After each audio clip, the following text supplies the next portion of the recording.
Yo, what's up, everybody? Welcome back to another episode of Halftime with Bizzy. Today we have a very important guest named Alexander, who typically goes by Alex for short, joining us on the show today. There's a lot of base to cover with Alex. He's the founder and CEO of GameAgents, his Mad Mouse mousepad company. He's currently the team manager for Nexus Gaming. He is reigniting the flame for the Balkan CS team, and he has been in the esports industry for over 10 years. Now, shout out to Jared Habib, the owner of Copenhagen Wolves. He helped put me in touch with Alex. And in the short time that I've known Alex, I can tell Alex and Jared are cut from the same cloth in the aspect of they're both incredibly professional. And hearing them speak, like, you kind of just feel like, these guys are special. But before we get started with today's episode, Alex was kind enough to give me one mouse pad to send out to one lucky viewer of today's podcast. I will throw the tweet up on screen. Head over to my Twitter, where the link can be found in the description, and follow the requirements to enter this giveaway and get yourself a free mouse pad, courtesy of Mad Mouse mouse pads. I will be rolling the giveaway Sunday afternoon, so make sure that you guys follow and turn on notifications so that you don't miss any updates on the giveaway. Hope you guys enjoyed today's episode. Catch you on the outro.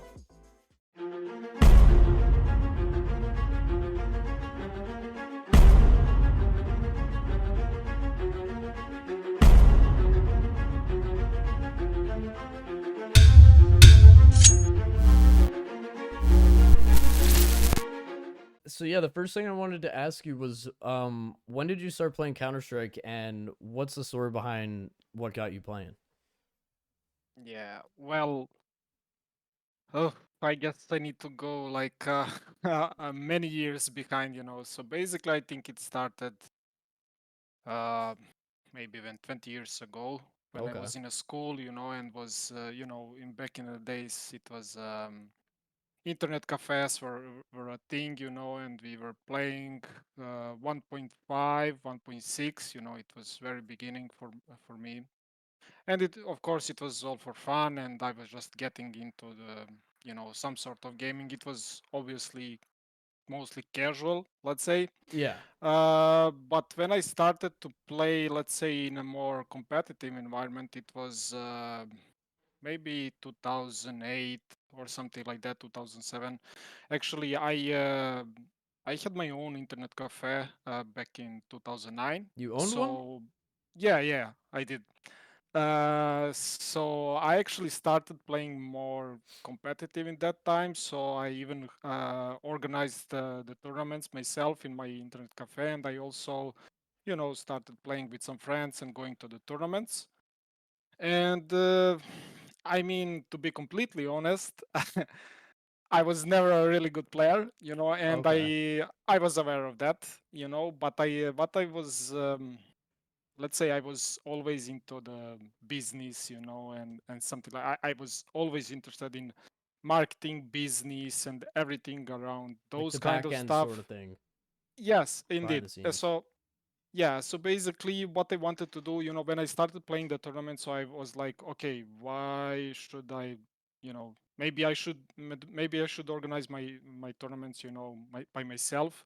Maybe I should own internet cafe by myself. Maybe I should have my esports organization as well.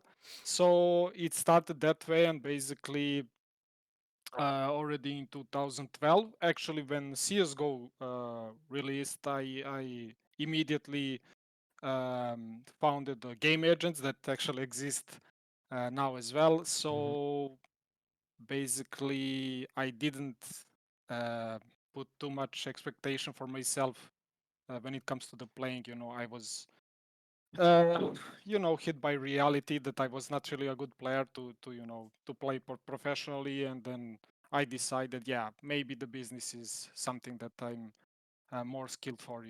Okay. All right, that's interesting. I like that. And the Yeah, whole owning an internet cafe, like, you don't hear that many times in your life, someone owning yeah. that. Is pretty cool stuff. Yeah, I Um guess I'm too old, because internet cafe is not a thing anymore. Not they're common here in NA. Well, I wouldn't say common, but there are little ones here and there. But I'm sure it's nothing like like a LAN cafe where it's just Yeah, computers. Now it's probably like yeah, arcades and stuff like that. yeah. So continuing on to your entrepreneurship, you have a few different avenues of business, such as co-founding Mad Mouse Mousepads and being the founder and CEO of GameAgents, which you just mentioned. Can you talk about your history with being a businessman? Yeah, definitely. So, as I mentioned already, so basically, I founded GameAgents 2012, immediately signing the CSGO team in Serbia here. So, basically, it was a local team led by my friend Nemanja, who is actually playing professionally now in Zero Tenacity. Oh, right on. And yeah, and we competed in first LAN tournament in Serbia. It was the biggest LAN tournament, and we took a third place or something, and everything was. It was actually a great start, I would say. And then after that, everything, let's say, went pretty fast, and I started hosting the professional CS:GO tournaments, international one, not like local ones or whatever. So basically, we after that hosted 20 professional CS:GO tournaments. We also had some LAN tournaments that we hosted. I think it was Balkan Pro League that we hosted LAN finals in Bulgaria or Okay. something like that. And yeah, besides that, while we were hosting the tournaments, at the same time we also had the teams, and mostly we had the teams from Balkan. Let's say the most successful one was from Hungary. So we competed also in big land tournaments. We played WSG in Barcelona. It was European finals there. We played in Budapest in like half of million prize pool tournament Oh, wow. V4. Yeah, we played against. I believe we played against FaZe in a group stage on in Damn.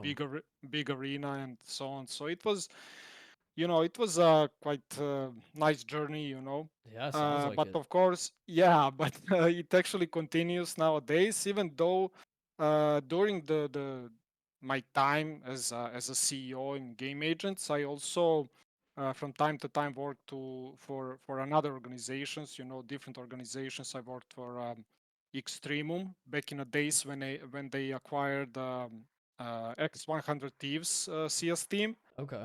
And then I was working in Nex. It was esports agency from Poland, and I was, let's say, the most recent one. I was general manager of Team Singularity, and actually, that's I would say I enjoyed that one the most. So you Uh, bounce around quite a bit between organizations and just in the industry as a whole then. Yeah. Actually, I mean, I'm actually proud of myself to be able to, find a balance between all those stuff because I was never like someone who is, of course, let's say when I was in uh, Team Singularity, for example, it's obviously full-time job and everything, but I was always like, let's say, when I finished my job there, I was always putting all my effort to, let's say, GameAgents or some other projects that I'm working on. So it's basically esports been 24/7 for me for the past 12 years Wow. or even more. Yeah. So I mean, even now when we are talking, it's like midnight here, and I'm Yeah. working from the early morning, so it's basically every day like that. And Wow. it's it's not easy, even though if you're like sitting home working from home and all the stuff, but it's not really easy. And when it comes to the Mad Mouse, as you mentioned, like I'm co-owner of that, and that's not really an actual business right now. It's more of let's say we just want to it's experiment right now. Let's say we Hmm. just want to create a good product, which is The the early most important. stages. Yes, exactly. But we are just playing around. We want to create something, unique as well. And I mean, we are going to release something really unique when it comes to the mouse pads in the near future. And right now, we are just playing around as, for example, our production right now is in US, and we are not really let's say happy with the shipping and all the stuff because it's take too long to arrive to the customer. So it's Yeah. basically sometimes it can be even 2 weeks, and we are not really happy with that.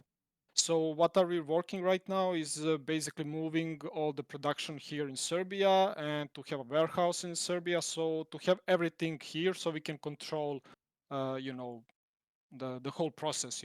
Yeah, for sure.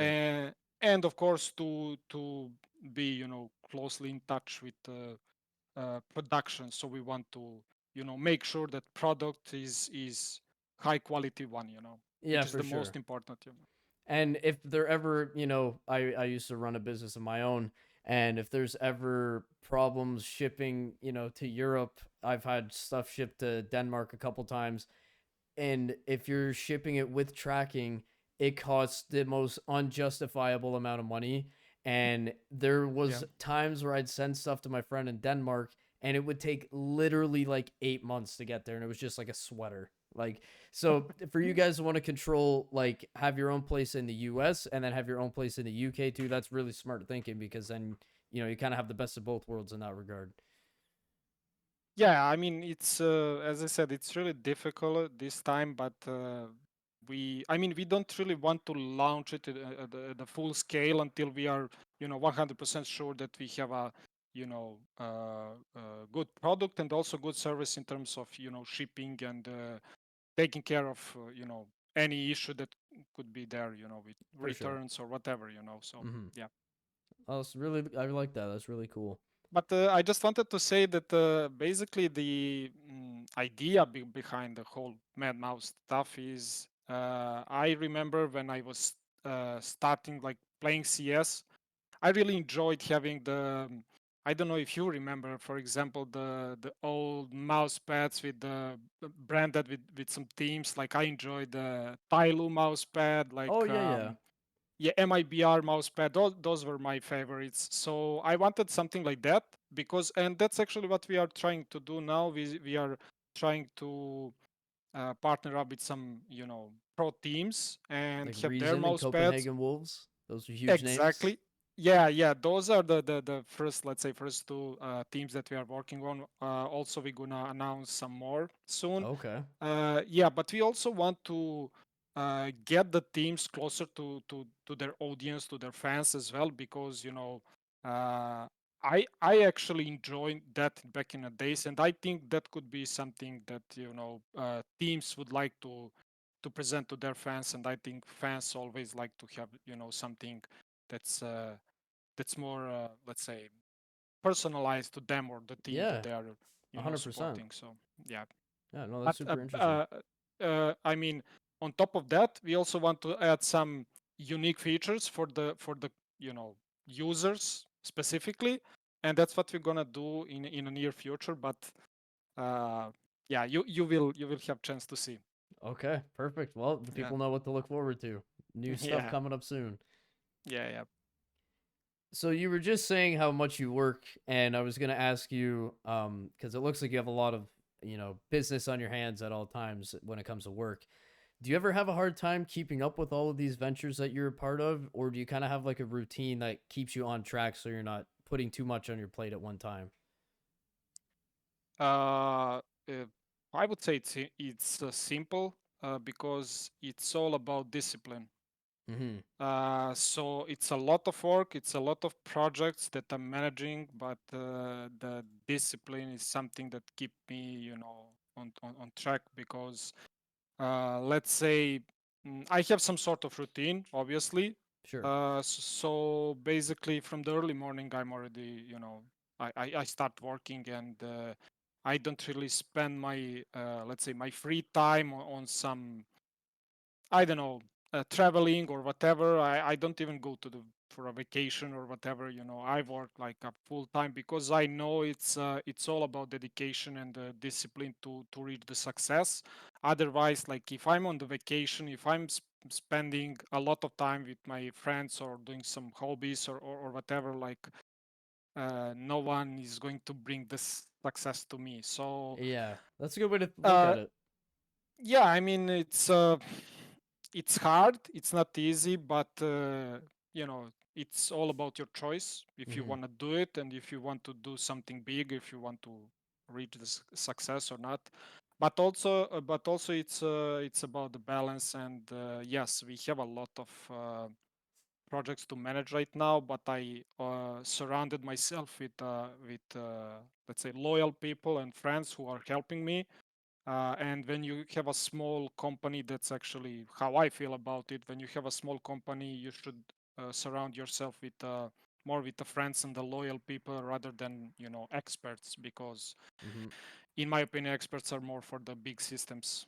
Yeah, for sure. And I feel like Yeah, if you were, you know, sometimes when you're under management or under control by an expert, they kind of want to throw their own twist onto things and they want to make it okay, what we say goes, you know what I mean?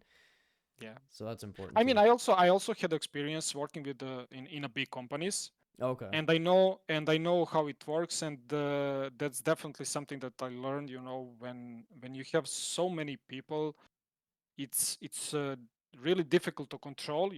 Mhm. And therefore I rather have people who I trust, than, let's say, people who uh, have some sort of qualification, for their work, but you can never, let's say, rely on them 100%. So it's never job done at its full potential.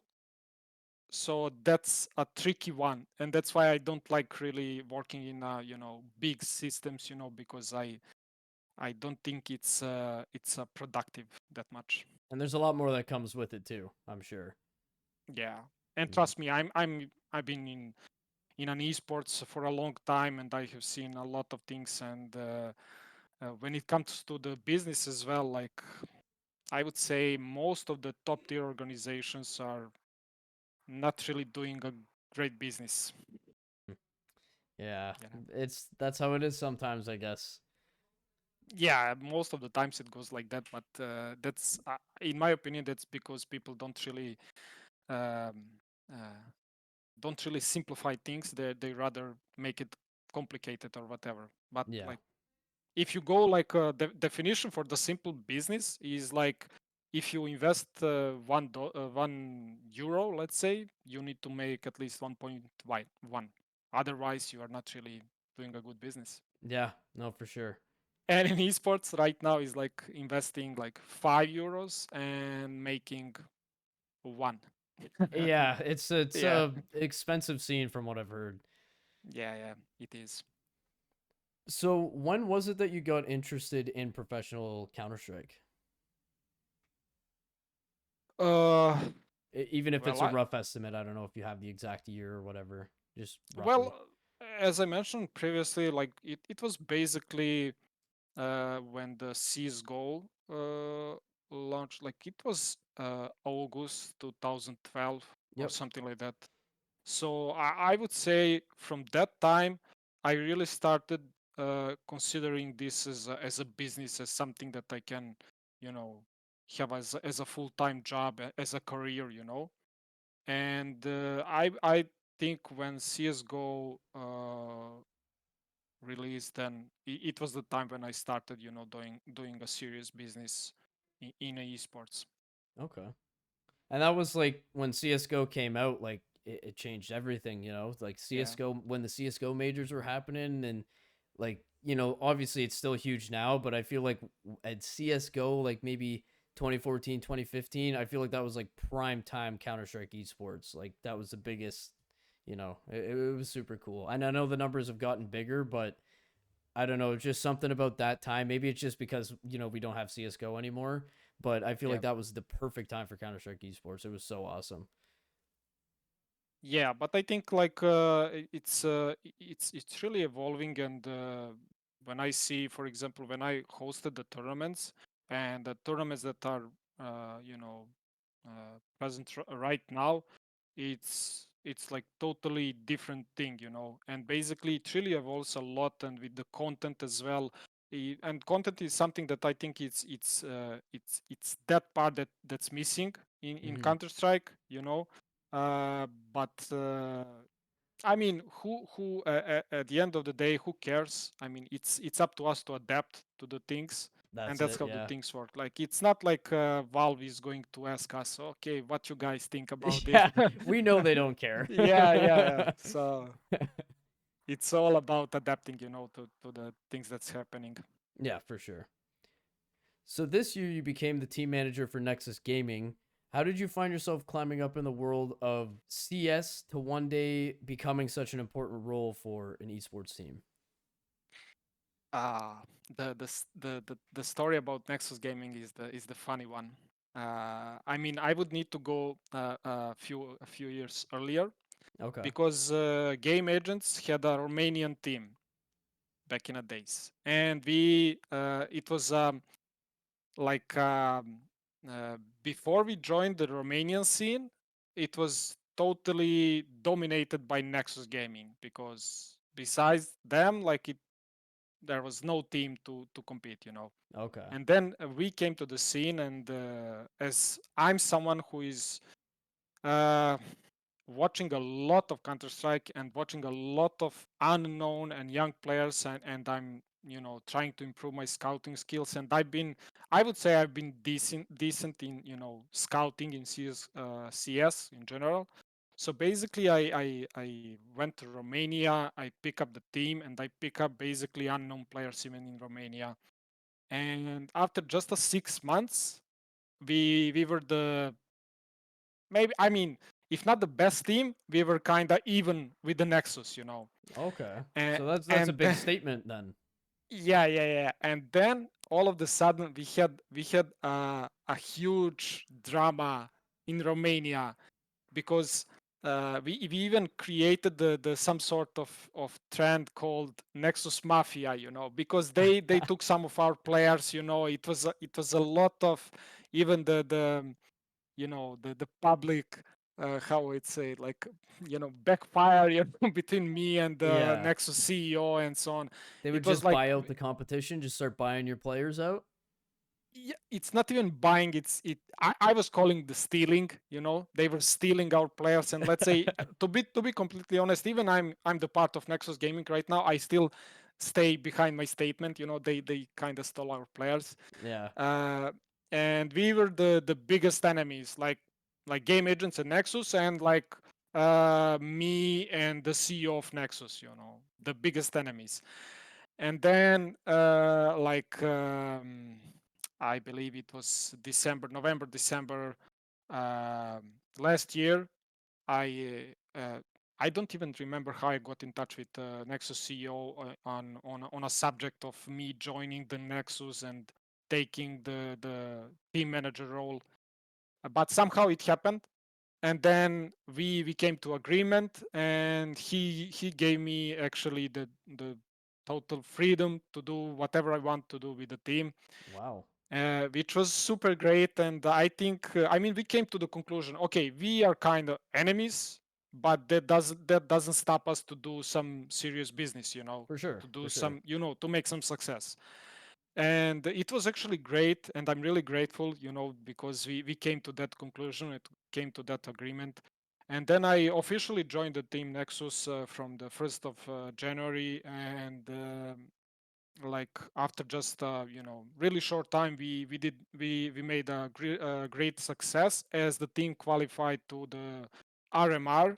So we went through the whole stage of a phase of like online open qualifiers for the major, and then closed qualifiers, and then we got to the RMR, which held in Bucharest. Yes.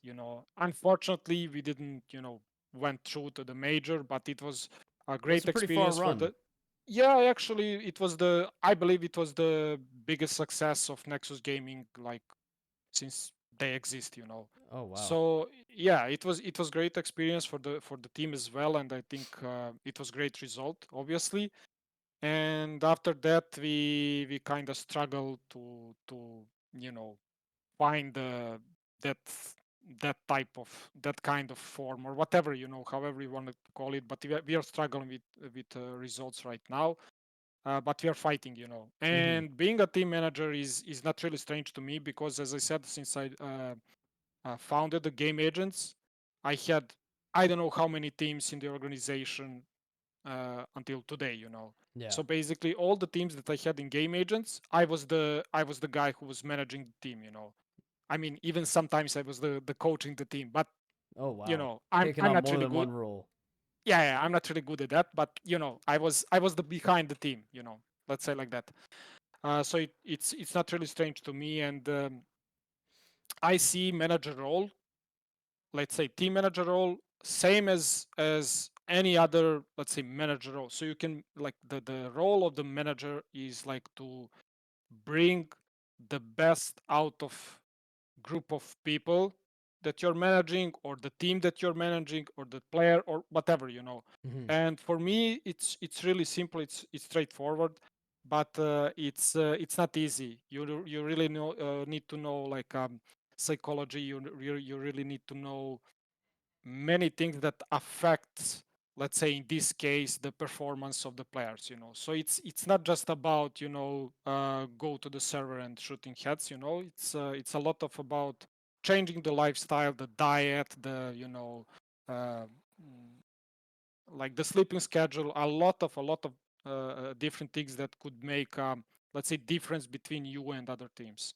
Okay. And yeah, it's difficult, but And that's I'm how sure it a lot is. of people don't like see that part of it, like changing your diet and your lifestyle and, proper sleep schedule. Like, I feel like a lot of people probably don't think about that, but, at the end of the day, everybody's a human, right? So it's important to follow, a healthy guideline with your lifestyle for sure. Yeah, definitely. I think even in the top tier Counter Strike, there are still players who don't really realize importance of this. So you need to be like, of course, the playing CS is not really physical thing in terms of, if you compare to, let's say, traditional sports or whatever. But Hmm. still, it's really stressful, and it really require a lot of energy. A lot of And mental, I feel like it would be too, like mental yeah, but strength. exactly, but mental strength and physical strength are kind some sort connected. So you For really sure. need to take care of your health, and you really need to take care of your mindset, and it's a lot of small details that actually make a difference, because I've seen with my eyes, like, the skill gap between, let's say, tier 3 players and top tier players is not that big, or sometimes there is no gap at all. But what makes the difference is the routine, is discipline, is those understanding those things, like what I mentioned, like diet, sleeping schedule, the taking care of your health or whatever, Hmm. is that make a difference. So you can be more focused, you can be more like, let's say, you go straight to the your target, your goals, or whatever. When you don't work on that, then sometimes I mean, a lot of times you get emotional, you get distracted, you get, and that's something that basically just take you away from the path that you're, originally going. For sure. Oh, that's Yeah. super interesting insight. What's it been like being a team manager for Nexus? Is this something that comes with a lot of pressure or stress, or is this something that you don't feel pressured by because you've just been a part of like this kind of career for so long? Well, there is a pressure for sure. It's stressful as well, because you work with five different people, Hmm. five different mentalities, five different personalities. Like, it's really difficult. And with Nexus, it's kind of a unique situation, because, as I mentioned previously, Nexus were the like, it was the team that was dominating the Romanian scene for years. Basically, they had no competition. And my opinion is, because of that, they really got too relaxed, let's say, and because they were always without the pressure, Hmm. and therefore they don't really understand yet the things that I just mentioned about the discipline, about, having yourself fully focused to the goal that you want to reach. And what I mean by that, it's a lot of sacrifice. Like, if it's easy, as many people think, like, everyone would do it, right? Oh, for sure. but but it's not easy. You need to understand that you need to sacrifice a lot, like, to reach your goal. And working with Nexus right now, that's the biggest challenge for me, like, to get those players to understand this. Of course, we are making some progress. It's unfortunately, it's not really, it's actually slow process, and it will take some time. But I believe we're gonna do it, and I think we already started to implementing some things, that's showing some improvements for us. And I know it will be even more stressful until we reach the goal, but that's the price that we need to pay. For sure. And you can't rush stuff, especially important things like this. If you start rushing things and start skipping steps, sometimes that leads to failure. And with something like this, you need to, take your time and get there slowly. It's not about how fast you get there, it's about, getting there. Could take Yeah, exactly. 3 months, could That take 3 years, but you got to take your time, I feel. Yeah, that's also what I'm trying to teach the players. Like long-term success actually require a lot of time, and it's not just the time itself. It's actually working through this time. Working Mm-hmm. really hard through this time to reach that. And that's, as I said, that's what we are working on right now. And I mean, I believe we're gonna do it. But as I said, once again, like I have a freedom to do whatever I feel is good for the team. And I think it's a big pressure on my back, but also big responsibility as well. And that's also what's lacking in the for the team managers nowadays, because whenever team fails, no one blame team like the managers or whatever. But I think managers also should be really responsible, because as I said, once again, the manager is someone who should bring the best out of the group of people that he's managing. So if my team is failure, it's my responsibility. The first guy to blame is also myself. So like I didn't do my job the best I could. Like you have an option. Like if some, of course, working with some players could be difficult. Some players maybe are not really mm, ready to go to the to reach the goal or whatever. But you have the freedom, you have responsibility to change that player, for example, to Mm-hmm. do whatever you need to do to have team successful. For And sure. that's why I think managers need to have a more serious role in the team. Awesome. So when you look back at your entire career, what would you say has been your like most favorite part and your most important moments thus far? Definitely, my favorite part was attending the big events. So I would say two of my favorites were like V4 in Budapest, where we played against FaZe in full arena, and the play in the really big tournament. And also the second one was attending with the team Singularity, attending the World Championship in Apex Legends in London. It Okay. was it was last year, I believe so. It was actually really great, and yeah, those are my favorites so far. But every part of the esports that I've been through is somehow, I don't know. I'm happy that I went through all of this stuff, because I went through, I don't know, even doing the graphic designs for the project I'm managing, Okay. up to having the senior roles of Mm-hmm. leading the whole companies and the projects. That's interesting, and especially to like when you gauge back at like, okay, I started as a graphics designer, and now you're doing all of this upper management stuff. Like that's a big jump. You don't just get to do that overnight. Yeah, but I'm still doing it, which is really funny, because right now there is a project also that we are doing for Balkan region. So basically, it's how would call it, like southeastern part of Europe. So we Okay. have 9 countries. So basically, this is the scene that was originally like bringing a lot of talents in CS, and the scene just disappeared. Like there is no tournaments, there's nothing, no Hmm. teams, no organizations, nothing. So we decided to make a step, and we actually started the media and community, and also the league, the Balkan League for the teams.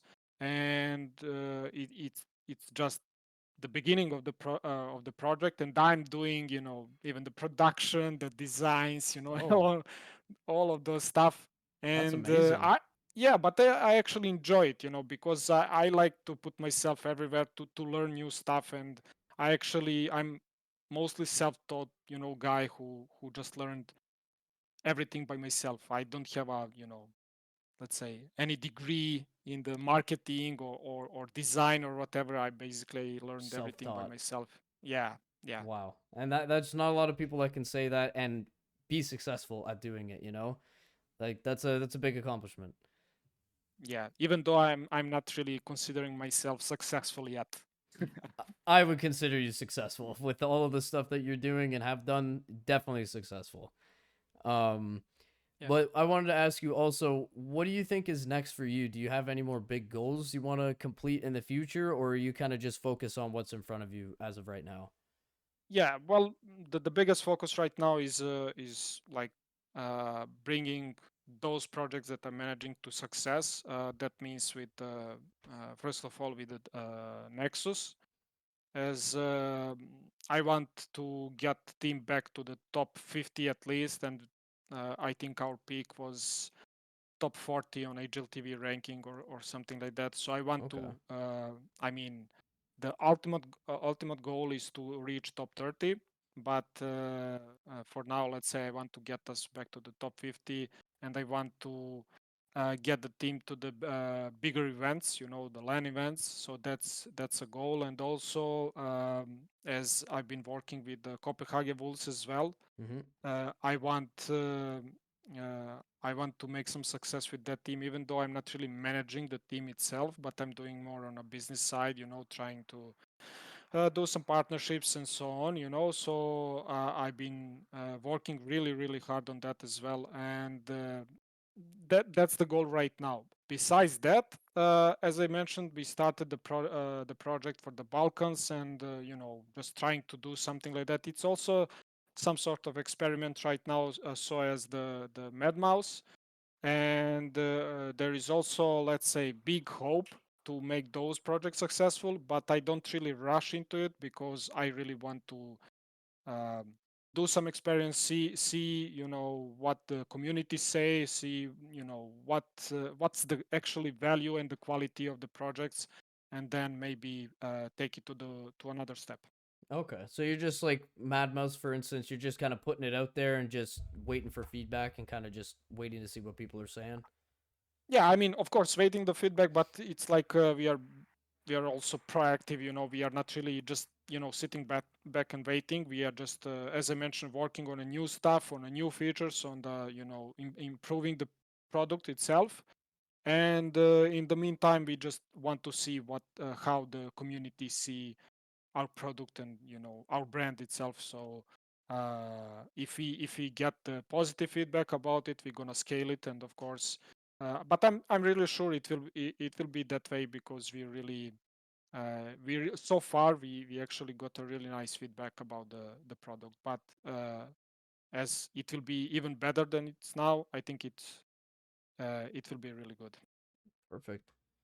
Well, thank you very much for sitting down. I appreciate it. For the last part of the show, I usually have the guest do the outros. So if you have anything you haven't covered, if you want to cover it now, if you want to show people out or tell people projects that you're working on that you want them to look out for, the floor is yours, and you get to end the episode out.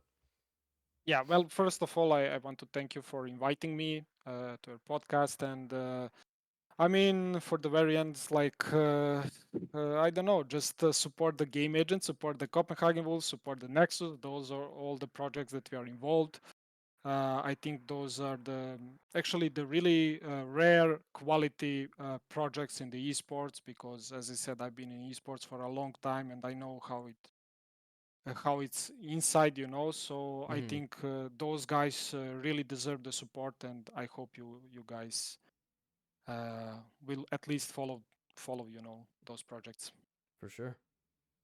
Thank you very much, guys, for joining today's episode. I appreciate it. Aleks deserves nothing but the utmost respect. This guy is an absolute hustler in the scene, and he made a lot of really key points in this podcast that I think should be good takeaways for the viewers, such as self discipline being the biggest one.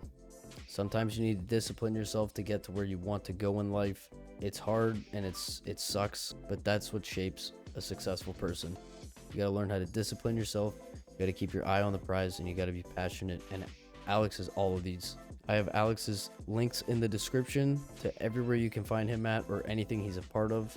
Please go and support him with everything that he's doing and show some love in the comments. Make sure you guys like, comment, and subscribe. More podcasts on the way. We are not pumping the brakes. Gas pedal to the floor. And I appreciate you guys joining the journey. We're far from over. Much love. We'll see you next Friday. Until next time, fellas.